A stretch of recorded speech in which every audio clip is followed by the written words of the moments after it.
ሁላችንም መንፈሳዊ የሆኑት የተለያዩ የጾም አይነቶችና የጾም ስርዓቶችን እናውቃለን። ግን ሳይንሳዊ ስለሆነ የጾም ስርዓት ጥቂት እናውራ። አንድ ሰው በሳይንሳዊ ዲፊኒሽኑ ጾም የሚባለው በትንሹ ለ8 ሰዓት ከምግብ ተቆጥቦ ሲቆይ ነው። አንድ ሰው ጾመ ለማለት ከ8 ሰዓት በላይ ምግብ ሳይመገብ መቆየት ይጠበቅበታል። እና አንድ ሰው ሳይንቲፊክ የሆኑ ሜቶዶችን በመጠቀም ጾም የሚጾምባቸው ብዙ መንገዶች አሉ። ግን በዋናነት ለጀማሪ የሚመከረው የጾም አይነት ኢንተርሚተንት ፋስቲንግ ተብሎ ይጠራል። እሱም ሊጾም የሚችልበት መንገድ የመጀመሪያው በሁለቱ የምግብ ሰዓቶች መካከል ያለው ልዩነት 8 ሰዓት ከተደረገ በኋላ ምሽት ስለሚገባበት አንደኛውን 16 ሰዓት እንዲሆን ይደረጋል። ለምሳሌ አንድ ሰው ከምሽቱ 2 ሰዓት ከተመገበ ቀጣዩን የሚመገበው በማግስቱ 6 ሰዓት ላይ ይሆናል ማለት ነው። በዚህ መካከል እስከ 18 ሰዓት ድረስ የሚጠጋ ምግብ የማይመገብበት ሰዓት አለ።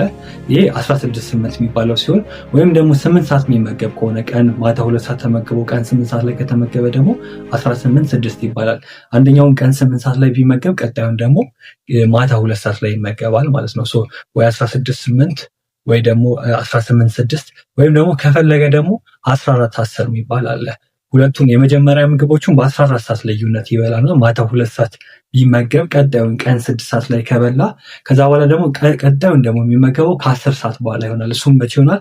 ከምሽቱ 4 ሰዓት ላይ ከምሽቱ 4 ሰዓት ላይ ይሆናል ማለት ነው። በትንሹ እነዚህ መጠቀም ይቻላል። 12-12ንም መጠቀም ይቻላል። ግን ቤዚክ ዋናው ቁም ነገሩ በሁለት የምግቦች ሰዓት ልዩነቶች ያለው 8 ሰዓት መሆኑ አስፈላጊ ነው። 8 ሰዓት መሆኑ ደግሞ አስፈላጊ የሆነበት ሪዝን ሰውነታችን በደም ውስጥ ያለውን የግልኮስ መጠን ካጠናቀቀ በኋላ እንዲሁም በተጨማሪነት ውስጥ ያስቀመጠውን ግላይኮጅን ከጉበትና ከመስል አውጥቶ መጠቀም ከጀመረ በኋላ ቅባት ላይ ያሉ ሴሎች ፋት ሴሎች ፕሮዲስ የሚያደርጉት በጣም ኢምፖርታንት የሆነ ሞለኪውል አለ። ኬቶን ቦዲስ ተብሎ ይጠራሉ። ብዙ አይነት 3 አይነት ኬቶኖች አሉ እኛ ሰውነት ውስጥ የሚገኙ። ከነዚህ የሚመነጨው ኢነርጂ ብዙ አይነት ኦልተርኔቲቭ ኢነርጂውን መደበኛውን ግላይኮላይሲስ ስቴፑን ባይፓስ በማድረግ ቀጥታ ወደ ክረብ ሳይክል እንድንገባ ያስችለናል። ከዛ በተጨማሪ ግን ለተለያዩ የሰውነት ክፍሎቻችን የሚሰጠው ዘርፈ ብዙ የጤና ጥቅሞች አሉ። እነሱም በሌላ ቪዲዮ መለስበታለሁ። እስከዛ ላይክ፣ ሼር እንዲሁም ጥያቄዎቻችሁን ኮሜንት ላይ ማስቀመጣችሁ እንዳትረሱ። አመሰግናለሁ።